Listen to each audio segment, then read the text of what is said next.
There have been very few people that have impacted us in a way that might have sculpted who we are today. Robin Williams, a man of many ranges, has done just that. He's made us laugh, he's made us cry, and he's given different aspects on this journey we call life and how we can interpret into our everyday way of living. Tonight, we get to celebrate this beautiful soul and how his movies have impacted us. From serious to funny and everything in between, we get to discuss as well as compare and contrast his range of films and ultimately which roles we prefer. This is a Comic Talkers production, and you were listening to Just for Flicks. What's going on? It's your boy. It's your man. It's the main man. Yeah, it's your boy Petty B up in this bitch. With me as always, it's Mr. B Dog. It's Mr. Brandon. What's going on, man? I love how you bring Macho Man Randy Savage into a Robin Williams podcast, but Hey, Bonesaw's always ready. not for this podcast though. But this is a fun conversation. I've been looking forward to doing this because it's like you said in your monologue. It's Robin Williams is not only a great comedian, but he also is a great actor overall. He is an actor, he's an overall actor. Like Hmm. he is on that level. Like I'd put Tom Hanks. I could put other actors in that he could play a comedy role, he could play a serious role, he could play a creep, he could Yep. play a president. There's many roles this guy has played, and he does perfect in every role he does. Keyword range, right? I mean, that's what it really comes down to, I think. And I think we're gonna kind of dissect, how we feel about his serious roles and how we feel about his funnier roles. And I'm excited to get into it, man, because this Well, should be a good one. I think we should start off with the main one that kind of not only shows his comedy chops, but it also and it kind of was the first movie that really put him more in mainstream. Hmm. Um, but it not only doesn't show his comedy chops, but it also shows his serious chops. Let's go with. I think we should start off with Good Morning Vietnam. It is the movie that put him on more as a actor that can play in movies and can hold his own movie. Yep. And Good Morning Vietnam is a great comedy movie, but it also is a great serious movie. I when you have that iconic Good Morning Vietnam, and then it just goes on that whole range, you could tell just how much he loved that and A how lot of much charisma there too, right? You can tell like he's kind of in the zone with that role that he does. Gomer, is that you? Oh, y'all, Yeah. like you could just tell that was like I have not like Good Morning Vietnam was the first one, and Aladdin was the second one that I really could see his comedy chops go off. Hmm. And you could tell just how much he loved those roles. Good Morning Vietnam, it's just one of those movies that you wouldn't think he'd play, but it works perfectly for him. You have that charisma, comedian. Even Forrest Whitaker's in this movie, and I think to me that's a fun duo to watch when they are on the same key. When they're on that same, I love the bike scene with those two.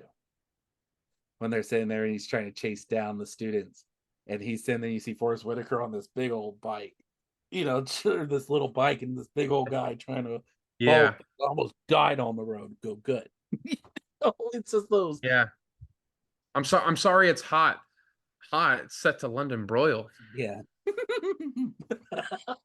I, I try to Nice do the little Yoda Forrest. laugh you threw in there. I try to do the Forrest Whitaker laugh. It, Oh, but well, that's the thing. It's like you don't hear about, the behind the scenes stuff with him too much, but you can only imagine what it was like to make a movie with that guy, right? You can only imagine how good of an experience it probably was for a lot of actors and actresses. but I think this too, and this is where I'm going to say it too, and it might come across different there too. The difference in with this movie is like we said, this was really his first movie that kind of put him on the map. Now, mind you, he's had other movies. He had Popeye, he had a couple other ones, but this was like the first one that put him like, hey, he could be a great actor because this was his first nomination for Best Actor. First one. And I feel like he was still snubbed. I think this is by far his best role that I have ever seen him in. Yep. And but we've talked about the comedy of this, but we haven't talked about the serious side of this. Yep. It has one of my favorite reality checks in a movie. So when you see him come out of that bar and the bar is bombed, it kind of like put him in an aspect of he forgets he's in a war. He forgets he is in the military. He forgets that there are casualties. And Hmm. when you see him go on air after, it's like the most heartbreaking thing. Like you feel his pain. Yeah, he kind of gives you a window into his soul, right? Of like what he's going through and what his character's really going through in the movie. And Right. yeah, like you said, it kind of because it starts at such a high, at such a fun tone for the movie. But then, in about 30 to 45 minutes within to the movie, you start to realize, oh shit, this is what we're getting into. Right. And I don't think you could have done that better without Robin Williams. I Mhm. don't think so. Like at this point, Robin Williams is what makes that movie. And it makes it so well done. That whole ending scene when he finds out that he's now being discharged and he finds out why. It is a heartbreaking scene because he befriends Mhm. this kid and you find out that he's working with the Viet Cong. And it's a heartbreaking scene. Yeah, I betrayal, right? There's a lot of betrayal involved with it, Well, it feels yeah. like. Well, like the whole scene when he's yelling at him, and then the kid comes out, it's like, "You're the enemy." It was that whole thing. Yeah. Wow. Because, and I think, and this might go, you don't see that. And I know you're more of a Vietnam movie fan. You Yeah. don't really see that aspect in No. Vietnam films. You only see what we see, Mhm. but you don't really see what the other side sees. And I think this is one of the first movies I said, that's interesting. Seriously. Yeah. It's the first time, and I don't think that scene would have worked better without Robin Williams in that. Mm-mm. I think he did a fantastic job for that role because it's that charismatic side of him. He can play a great comedian, but he's human. Mhm. And I've told you too, one of my favorite roles, even though it's comedy, to me it's a serious scene. And it's the scene where it's after the bombing, after he's been suspended, and him and Forrest Whitaker gets him out of the bar and takes him out, and he's surrounded by the soldiers' trucks or the military trucks. Mhm. That's one of my favorite scenes, and that score to go behind it is very powerful.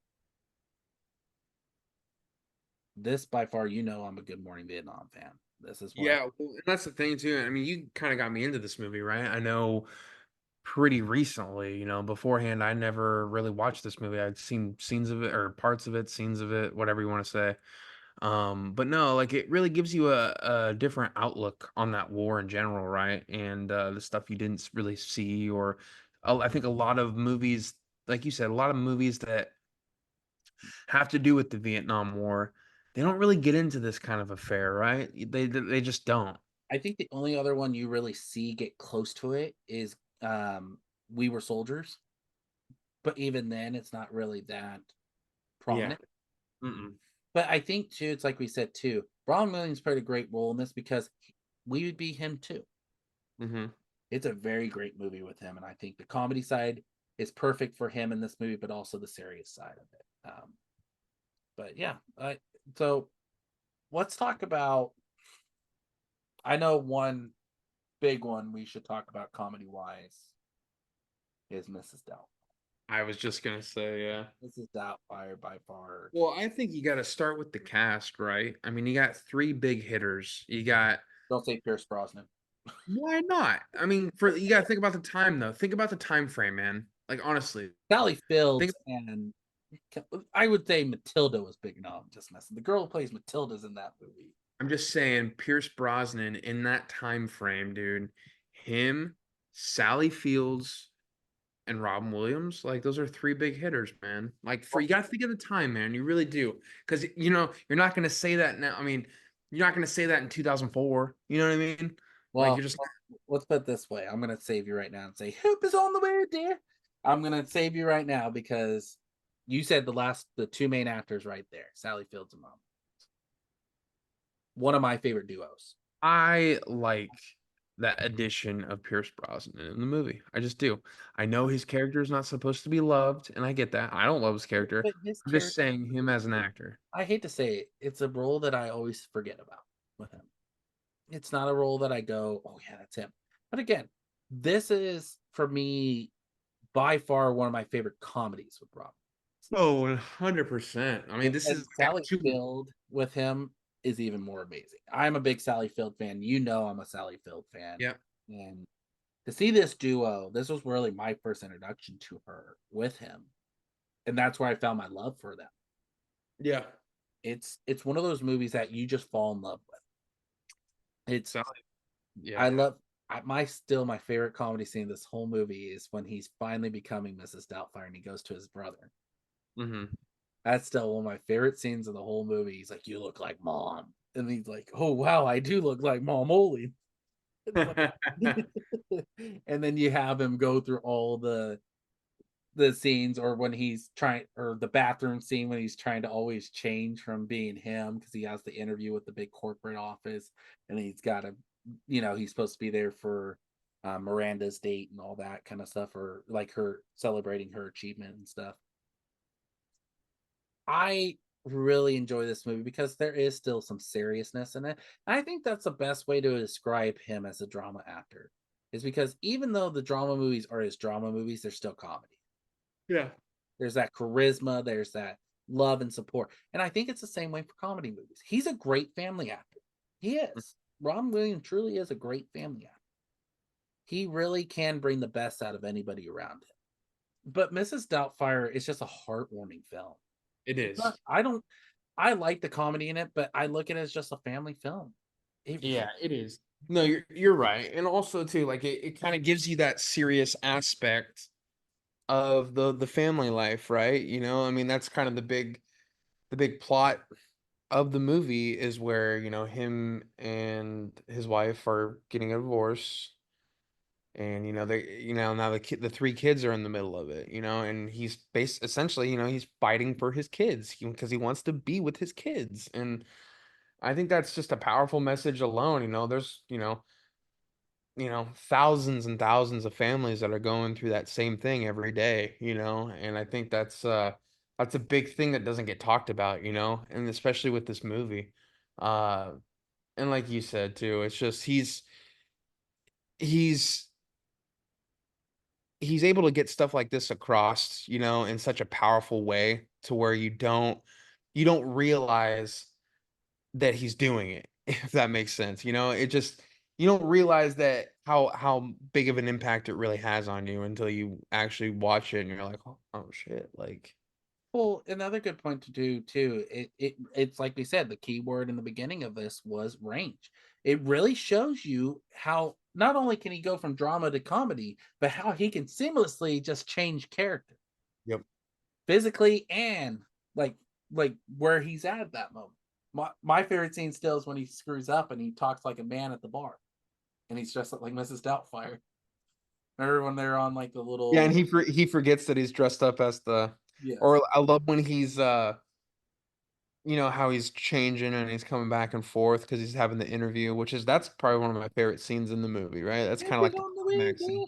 the wind. I love it. But I love when he sits down, because it's essentially an interview, right? That he's doing.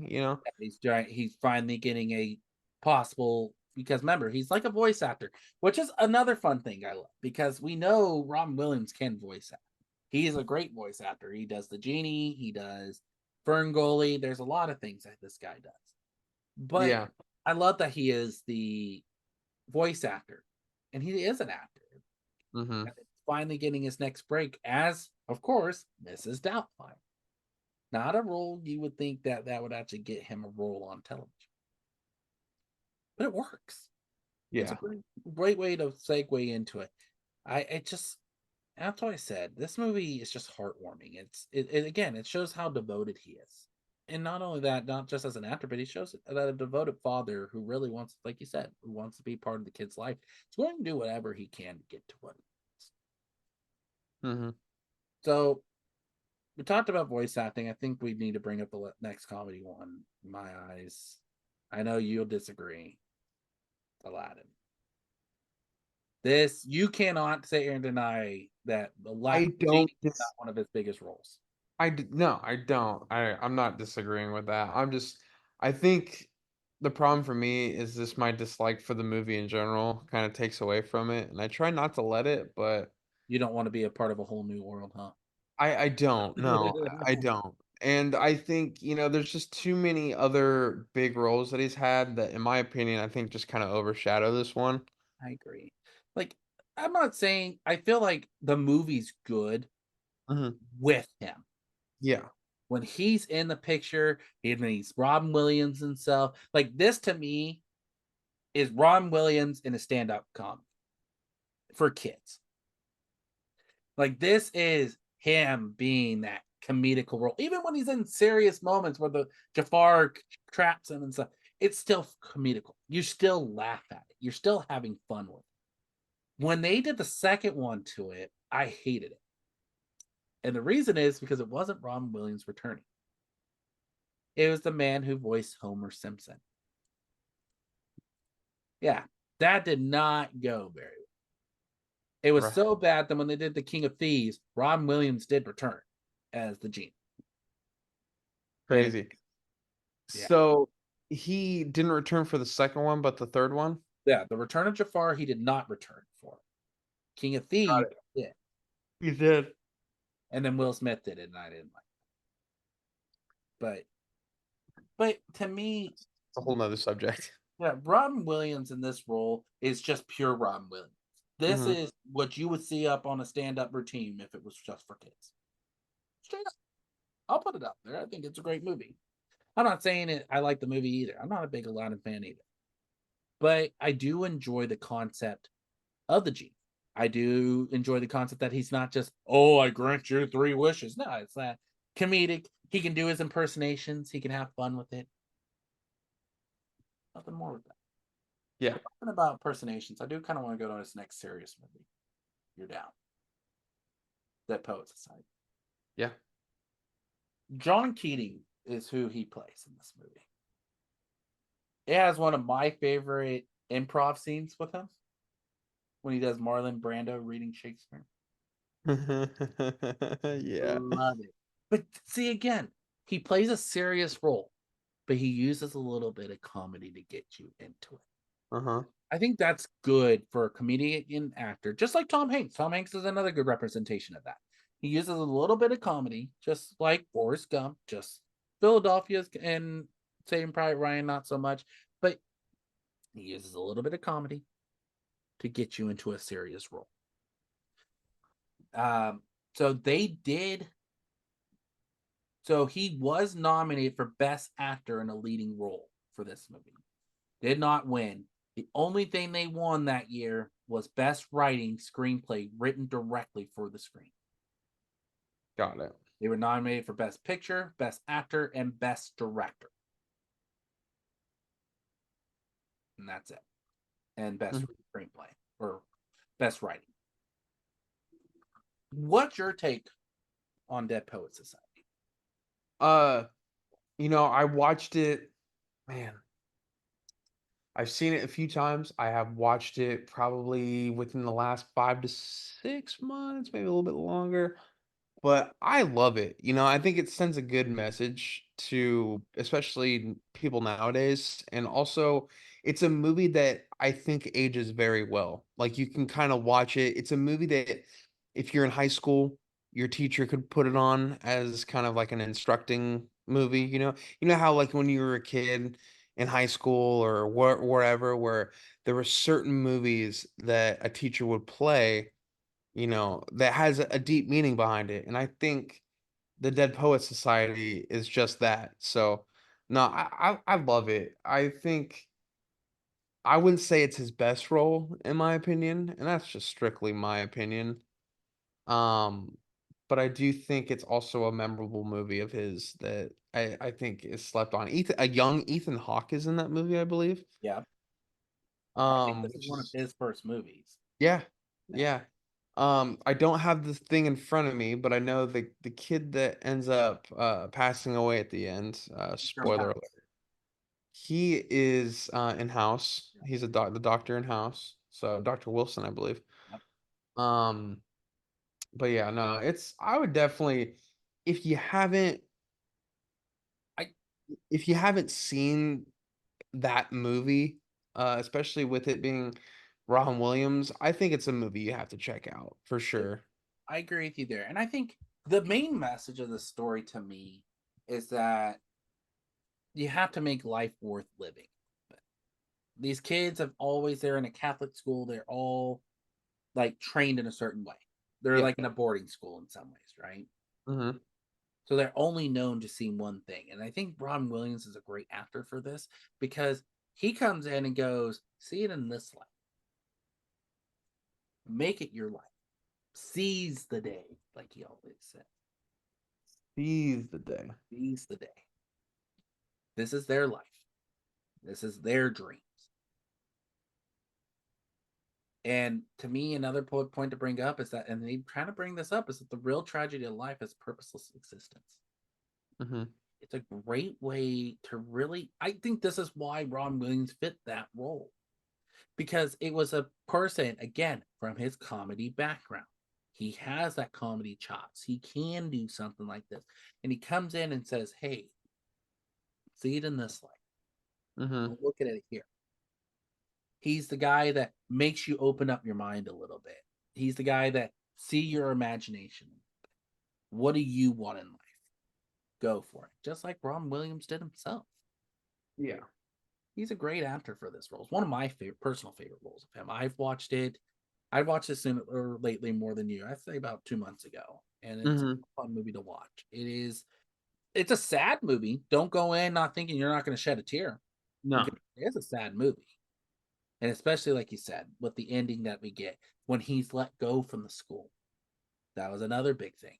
And I love that scene where they all stand up on the desk and pretty much do that I'm the Spartacus scene. Like I'm this. Like they're seizing the day. They're doing what they want. We can't forget about the dad that's in it, right? Yeah, from the 70s show From that 70s show, Red Foreman. or from RoboCop. Is he in RoboCop? Yeah, he's the main villain from RoboCop. Remember, he's one of the villains. He's one of the thugs. RoboCop since I was probably 8 years old. I am the law. Anyway, that's another great movie that would have been great for Ron Williams, but Oh my God. I am the law. I'm the law. I'm the law. Come on now. Um, But it's a yeah, go it's a ahead. it's a great movie. It's one of my personal favorites. I know I've talked about it with you, Pat, quite a bit. Why this is one of my personal favorites with him in it because it's not a movie. Again, it's not a movie you would think he'd take, but he works and he does so. Like this to me, even though Good Morning Vietnam put him on the map, I feel like this movie put him more that he can be a drama actor like nothing. He don't need time to prepare. He can be anything he wants. And I think that's a great interpretation of this movie.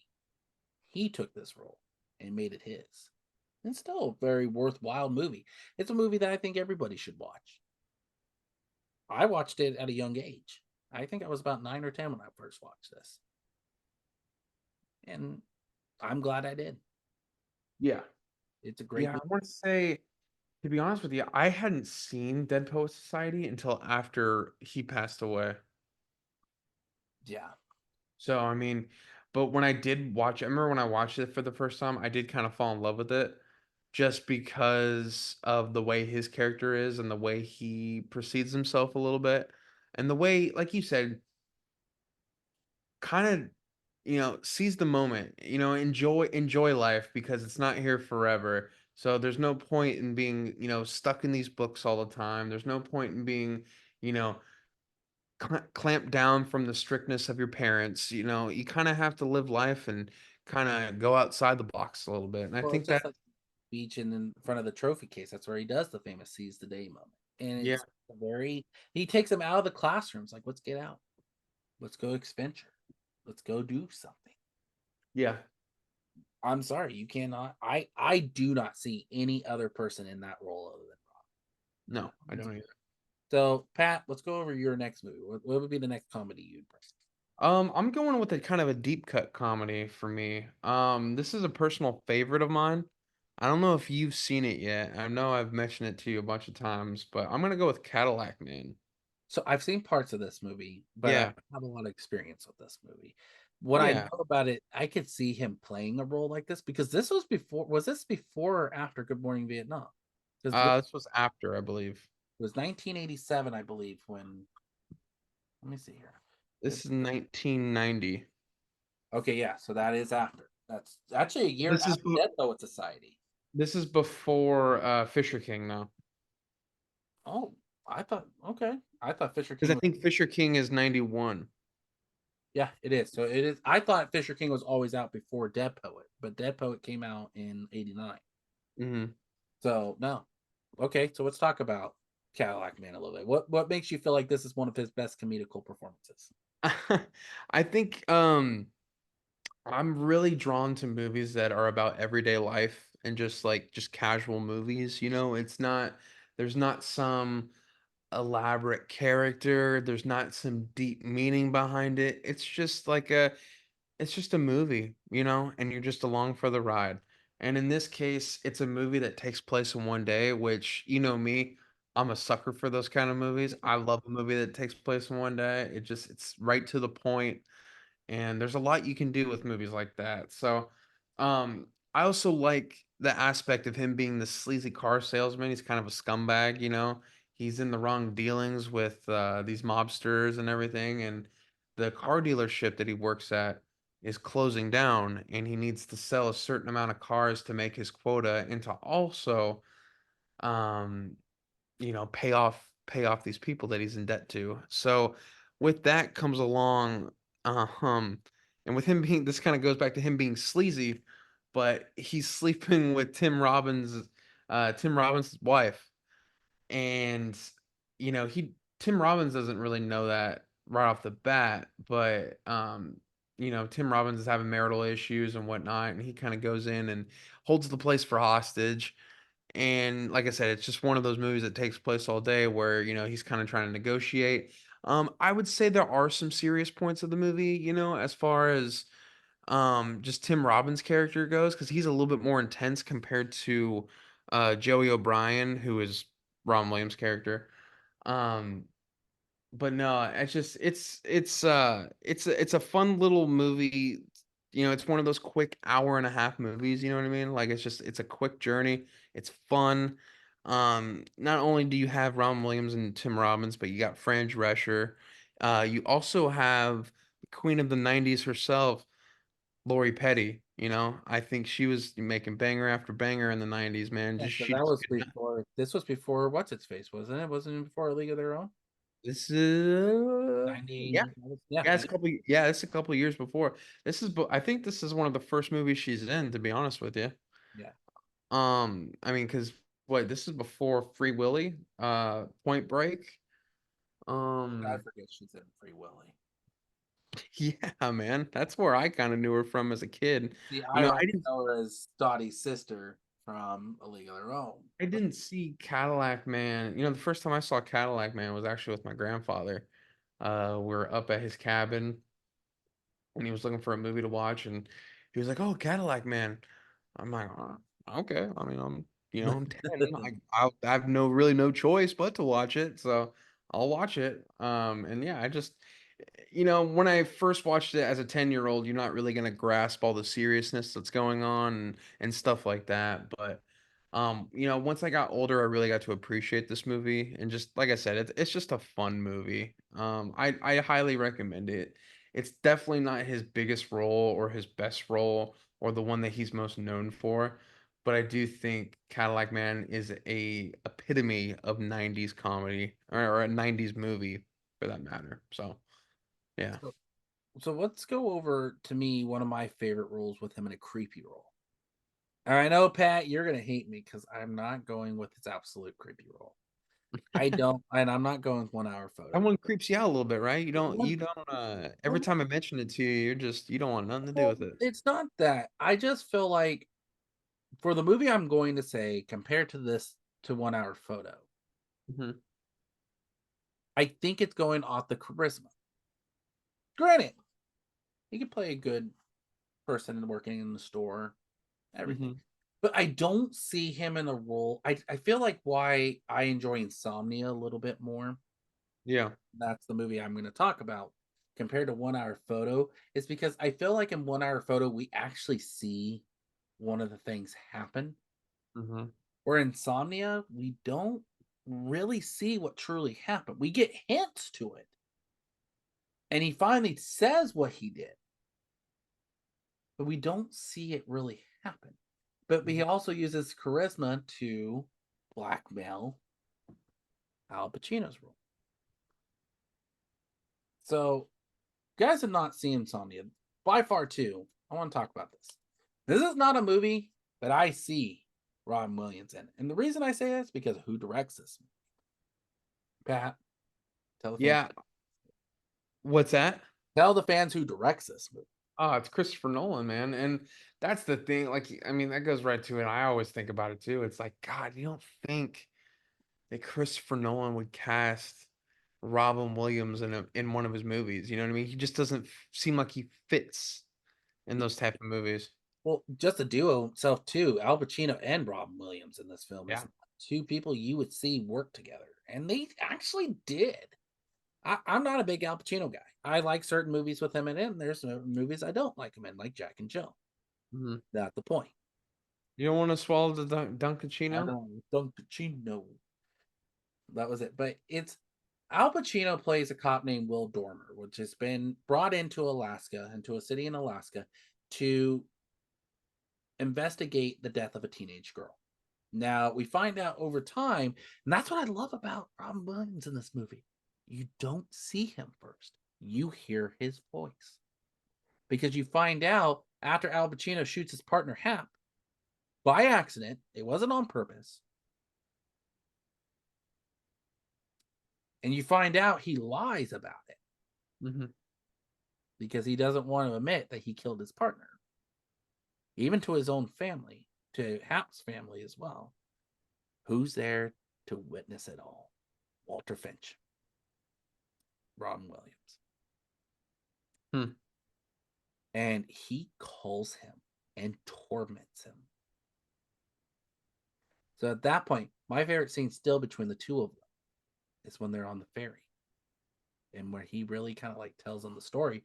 And Will, who's played by Al Pacino, kind of tells him, well, we got to come in, like they elaborate a plan. Like Will knows it's Walter. Like my first scene when you see Will go inside Walter's Yeah. apartment, and Walter knows somebody's in there, and he runs. That's the only thing I hate gripe about that movie is the way Robin Williams runs in this film. It's terrible. It looks like one of those old cartoons you see guys run. Is he just not, you don't think he's a well-equipped runner? Is that what it is? I know it's Hand-eye coordination type of thing? I think it's just age, but it's one of those old cartoons that you see. I'm like, it, Got it. it's but he plays kind of a slime ball a little bit, and I Mm-hmm. like it for some reason. I like that he's the antagonizing person inside Will's ear. Mm-hmm. I know what you don't want to say. I know the truth behind all this. So if you want to get off scot free, then you're going to work with me. And you see that he's had this relationship with this young girl for a while. Like it's something that you don't really see. And then he went off like on a whole berserk spell and killed her. I love that you find out he wrote a book, and you see that he has that like tutelage over people. He has that little power because again, not a lot of people would think he would be the one to do this. But Will knew. And Walter knew what Will did. I always forget how this movie ends. So the ending of this is they have a shootout. Because pretty much Will went against Walter. And so they have a shootout out at the lake house they were at in the Got beginning. it. And Ron Williams is shot dead. Hilary Swank's role, which another great actress in this film, she's great in this film. I love her. Mhm. She plays Ellie, who is like inspired by Will because Will is a big name detective. They're not just in LA, but throughout the United States. She's like admired him. You see her investigating Will as well because she finds out something's not adding up to Hap's death. Got it. And so she's out there trying to save Will too. Walter is shot and killed. I can't remember if it was by Will or if it was by Ellie. I think it was Ellie who shot him. He's just one of like towards the end, he's one of the first ones to get killed. Yeah, I think Will shot first, then Walter. Walter shot and killed. And then she goes and helps Will, and Will dies because she found out Will was the one to kill Hap, and she was willing to throw the evidence away. Wait, so Al Pacino would kill somebody? Like he Will killed Hap. Will is played by Al Pacino. Remember in the fog scene where yes. they think they kill first, and he shoots his partner? Mhm. He covers that all up. And so Ellie, played by Hilary Swank, is investigating that. And Walter knows that Will shot his partner. Huh. Walter, played by Ron Williams. That's why Yeah. he plays a better sleazeball in this movie than he does in 1 Hour Photo. Hmm. I like that little, again, his charisma. You know, when he talks on the phone the first time, you know that's Ron Will. You know that is him to the T. Like that is just pure. That it can be comedical, but it's also kind of his first drama. One of his first kind of creepy roles for him, and it worked. But 1 Hour Photo still is not the one I do. It still will not put that. What I think I gotta bring up, um, I think this is more of an adventure movie, but it's got some comedy. As far as seriousness goes, it definitely has a seriousness. But I think this is an iconic movie of his. It's just one that always sticks out to me. It's Jumanji. Yeah, I agree with you there. I love Jumanji. I love the ride that it takes you through the whole thing. Um, you know, I uh I really admire the relation not the relationship, I should say, but the way the two characters kind of intermingle between him and his dad. Yeah. And how it kind of sets the tone for the movie. You know what I mean? It alludes back to their relationship towards the end. And I think that's a really, a lot of people in this world and just I guess in the US in general, but a lot of people, have issues with their parents when they're younger, and sometimes it's for the better and sometimes it's, Now, not for the better. And now, I remind think, me, go though, ahead. now remind me about this because it's been a while since I've watched Jumanji. Yeah. I will not watch the new ones, man. So don't ask me. No, I haven't watched the new ones either.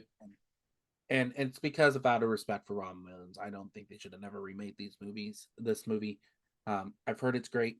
Don't get me to watch it though. But remind me though, isn't his dad when he is reawoken and then like in the future kind of thing?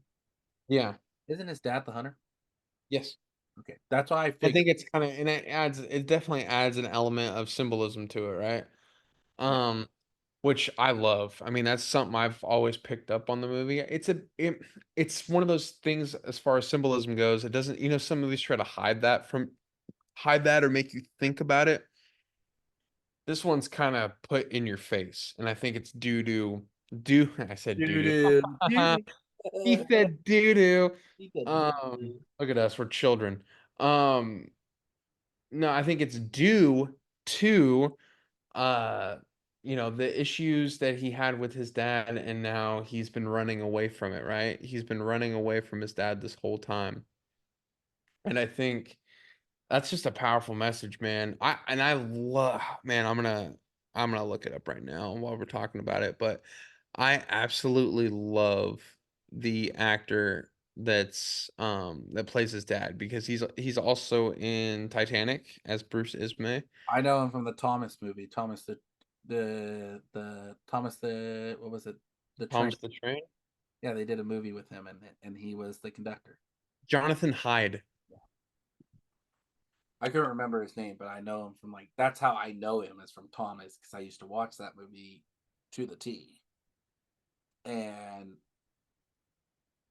yeah, yeah, He's in Anaconda. He's in Richie Rich. I forget he's the butler in Richie Rich. Yeah, Is he? yeah, he's the butler. I haven't seen Richie Rich since I was Yeah, like he's 5. yeah, he's the butler that takes care of Richie Rich. Huh. No, but like, and then another thing you got to add into it with Jumanji is I love how they start the game and the game doesn't end until you finish it. Like you have to finish it. And I love Bonnie Hunt's character. She is a slept-on actress, man. I know she's not in a lot of stuff nowadays. Um, I've always been a Bonnie Hunt fan. I love the Cheaper by the Dozen movies when I was a kid. That's a guilty pleasure of mine. Deep cut. She was great in Cars too, but Rating Cars, yes. she's in Yes. I Sally. agree. That's one of my favorite roles with her. So I like her as Sally. Like I like Then her more as a voice actress because she is like a calming voice. Like she is like a mother role, mhm. but she's just great in those roles. But her And and then Robin Williams are slept on. Like and then everything alludes to, how, Robin Williams didn't have a family because of, being in the game for 26 years. And, they kind of take in these two kids that lose their parents, and it's like the family they never had, right? And then by the time the end of the movie happens and everything, uh, it kind of it kind of goes back in time a little bit because they finished the game and none of that ever happened after this, but they've also lived these experiences. And because of that, I love the ending of the movie where they're at this Christmas party. Robin Williams' character Alan Parrish and Sarah Whittle, which is Bonnie Hunt's character, they're at a Christmas party and they run into the two kids, and the two kids don't have any idea who they are, but they know who the kids are. And I just love how they avoid them from losing their parents. They're like, hey, we're about to go on a skiing trip. They're like, no, don't go. yeah, I just love that. I love that how it symbolizes, that they're kind of a family, but they're not a family. And I think that's the one thing that his character was always looking for in that movie. One more thing I want to add to this movie, which I also love this character. It's David Allen Greer's character as Carl Bentley. I knew you were gonna Who bring him up. dude. I love David. This is when David Allen Greer was David. This is, the In Living Color days, man. Maybe a little bit after. I don't know. I want to say it's a little after because this was during the time like McHale's Navy came out too and all Yeah. stuff. So this But like just the way his mannerisms are and everything, being the cop, used to work for Old Man Parrish in the yeah, shoe. And then let's not forget that in the beginning of this movie, a young Alan uh gets him fired essentially because he's built this new shoe and he puts it on the conveyor belt and it goes in and it ruins the whole thing. And anyway, long story short, I love how this movie connects. It's really good at connecting. So no, Jumanji, like I said, it's a rewatchable movie. Let's not forget that. I'm not denying that. It's been a while since I've watched it. And it's not because I didn't like I just think for me I never really liked that concept of a movie, but I like the message it comes across with. Like it's that whole thing of, we all learn things about our past. There's things that we can do and there's things that we can change. Yeah. And I think it's a great way to bring stuff up. But there is a movie I want to bring up. One of my last ones I want to bring up for drama. Because I'm leaving for the big one for last because it's the one that he won his Oscar for. Hmm. But I'm gonna talk about Patch Adams. Patch Adams is a very slept on movie. Um, this is this is one of my favorite roles with him because you can say what dreams may come as well, and it's kind of similar, but it's not. Um, I like now knowing what Ron Williams was really suffering with and watching this movie, it really makes you change your aspect on things because he was a very depressed person in this movie. Yep. This of course, this is about pretty much a middle-aged man. One day decides to commit himself to an insane asylum for trying to commit suicide. Um, it's there he gets the nickname Patch and discovers his desire to help people through laughter and understanding. Again, another serious movie, but again, a little bit of comedy. Yep. What I love is that, people can always treat diseases, but you got to treat the patient. You got to Hmm. make the parents. Again, it's another Dead Poet Society moment. We're always stay focused, stay focused, stay focused, but we're not looking at what's really happening. We got to keep their spirits up before we can get anything done. I love the moments he has with them, having the little comedy moments, having those little laughing moments. If that Patch Adams doesn't bring you to tears at points, you have no heart. I'm putting it out there. It's just like What Dreams May Come. Again, if you don't shed a Yeah. tear in that movie, you have no heart. You don't know what true love is. And both those movies are very serious roles for him. But why I like Patch Adams a little bit more is because of the cast around him. Again, another movie that you don't think of the cast that goes around him. Philip Seymour Hoffman. Hmm. That's a big one in that movie. It's not a guy I would Yeah, ever see. I forget he's in that movie. This is young Philip Seymour Well, Hoffman, and what year did Patch Adams come out? 98. 98. So you got to think he's already done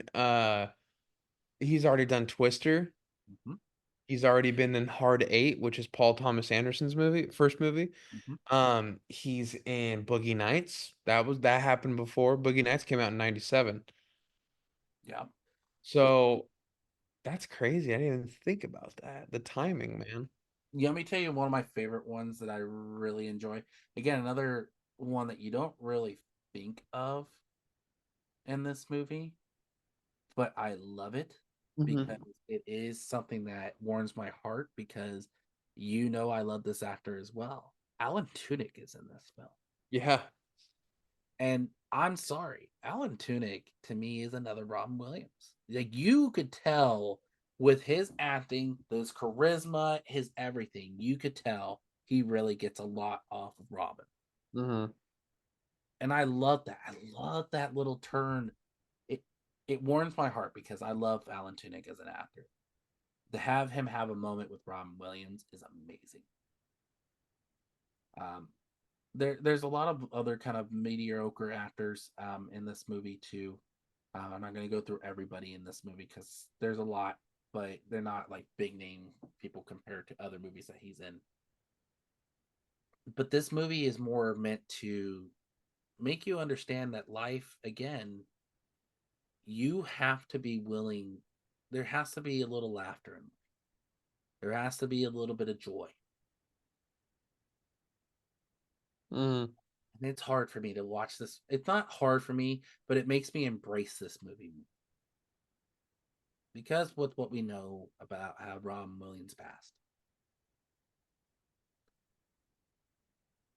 Yeah. It's hard.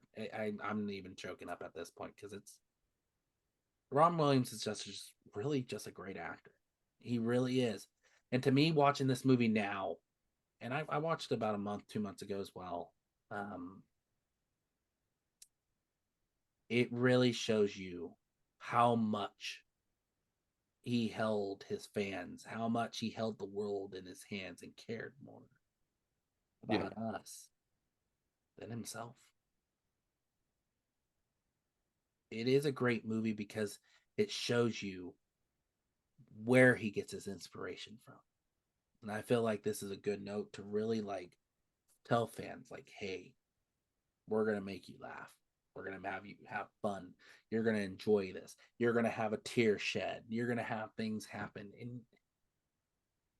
And I didn't mean like that's what I said. I just feel this movie now has more of an impact Yeah. now compared to when it first came out. What's your take on that? Let me ask you that.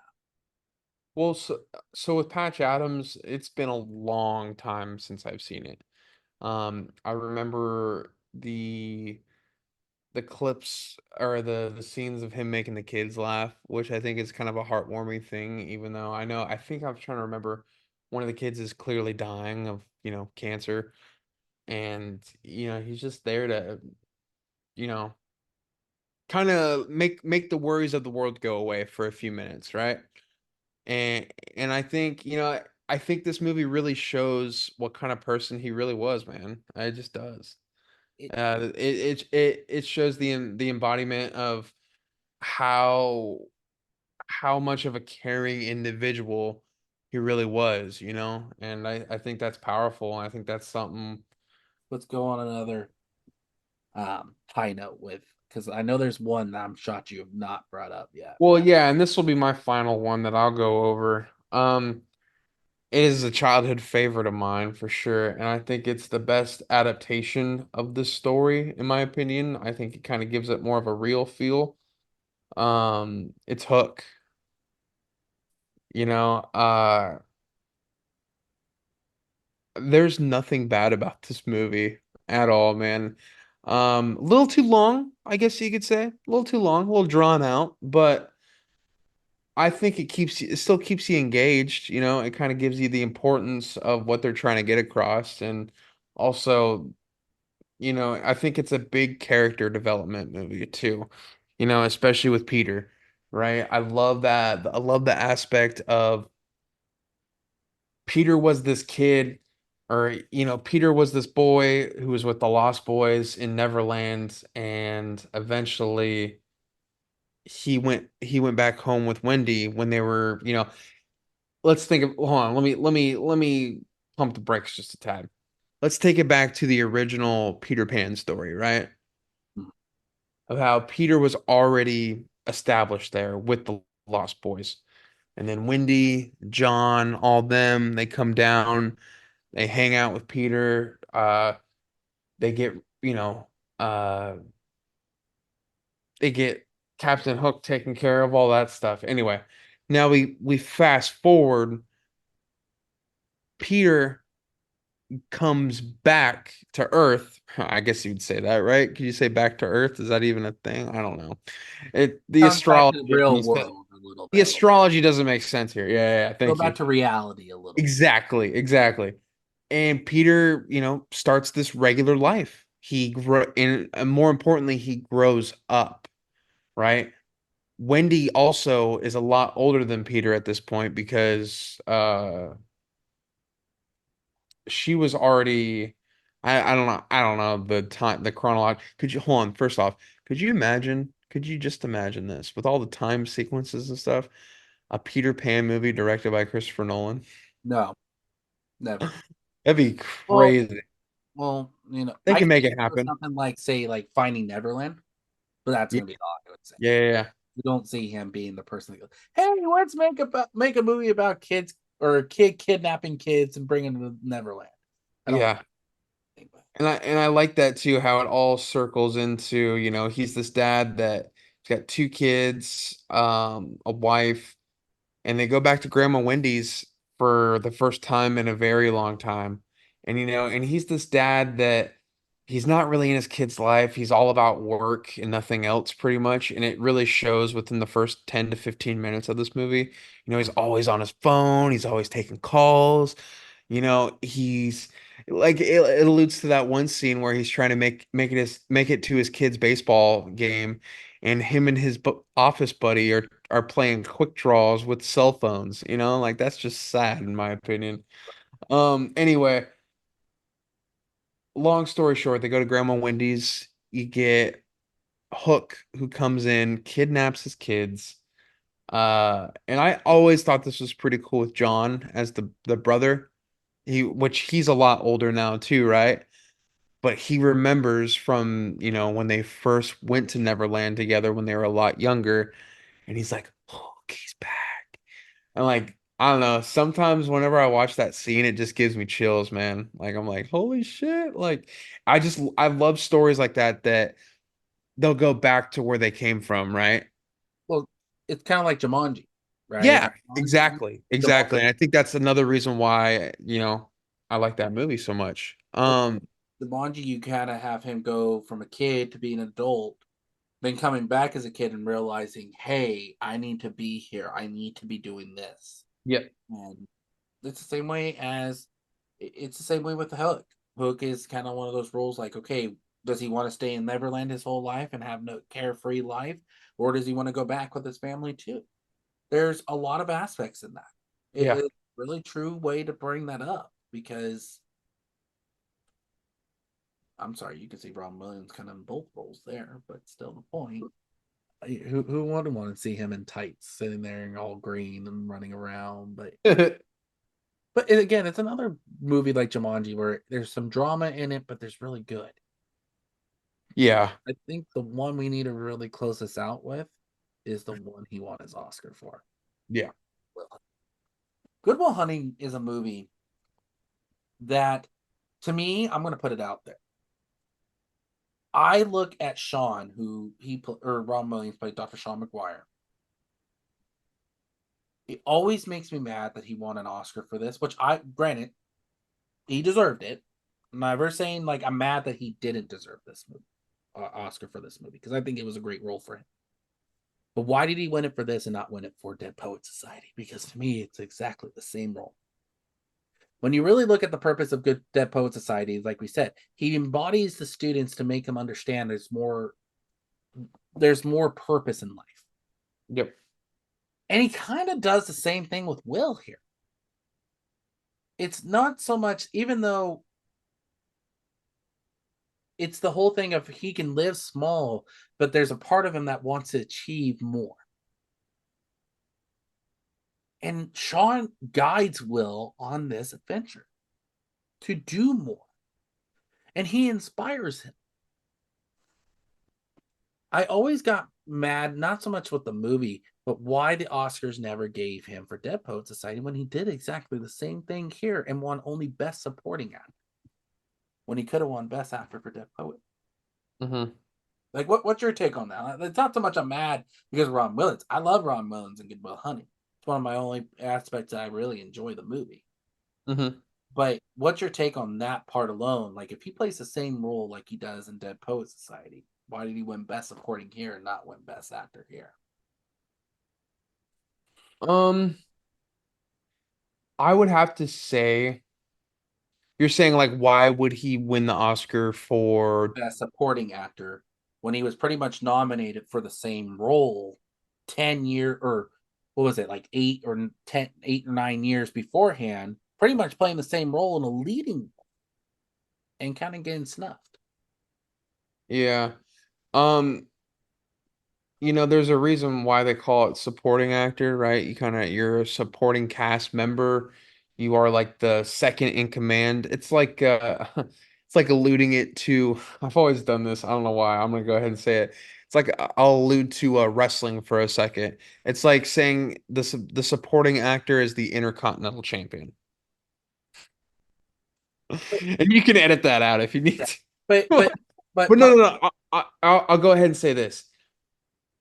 I think the cast around him in Good Will Hunting was a lot more extreme than Dead Poet Society, and because of that, he was kind of the main focus in Dead Poet Society, right? It kind of alluded around him, but I think with everything established in Good Will Hunting with Matt Damon's character, you have Ben Affleck's character, you have Casey Affleck's character, and you also have Stellan Skarsgård.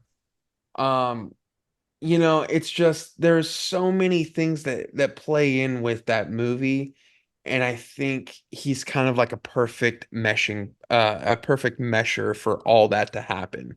And I think that's why he won the award in that movie. I just don't think it was justified for him winning an Oscar for Dead Poet Society, in my opinion. see, I look at the same way as you. But the thing is that I like when he is really the main like big actor. Mhm. Like you imagine, it's like we said, Ethan Hawke wasn't really known. Yeah. A lot of actors in this movie that weren't really known. But it's the whole purpose of he pretty much guides these students to pursue their dreams, to go forward, to understand what they want in life. Hmm. Don't let others tell you what you have to do. You do what you want. That's And what I happened with the one kid or the one Yeah. house. I can't remember the actor's name. But when you really look at his story, you have him go from, oh, I'm going to be what my dad is, now to being, I want to be an actor. Now I want to do this. And to me, he kind of does the same thing with Will here. Will, played by Matt Damon. Hmm. He kind of inspires him to do something more. And granted, this is a young Matt Damon. This is before Saving Private Ryan. This is before a lot of big name movies that he was in. This is young Ben Affleck, young Casey Affleck. So they're more younger actors. But that's where I kind of just look at it and just go, if you want it for this, there's no reason he shouldn't have Yeah. that. It's not saying Good Will Hunting is a bad movie. Never gonna say that because I do. This is the only movie I can actually sit there and watch Matt Damon and Ben Affleck in. Seriously, I can sit there and watch that movie Hmm. when they're together because I'm not a big fan when they're together in movies because sometimes it can be good, sometimes the movies can be controversial, and sometimes they're bad. And when I mean controversial, it's Dogma, but another conversation for a later date. But Yes, it is. so this is a great way I feel to end this podcast. It is. So fans, we want to ask you in the comments, let us know what your favorite Robin Williams performance is. Let us know if you prefer him in a drama role or you prefer him in a comedical role. Let us know that in the comments. Follow us on Instagram, Facebook, TikTok at J4F Podcast, and also check us out on Spotify. I'm going to turn it over to Patty B to finish this out. Yeah, thank you guys as always. Thank you, B Dog. This was a good topic to talk about. If I had anything to say at the end of this is go watch a Robin Williams movie. I don't care which one it is, just so you can get a grasp on how beautiful of a human being this man truly was, and hopefully he'll make an impact on you. I'm sure he will. But yeah, go watch a movie. Go have fun. It's gonna be fun. Might make you cry. It's definitely gonna make you laugh. But yeah. Anyway, remember, we do it just for flicks. Thank you guys.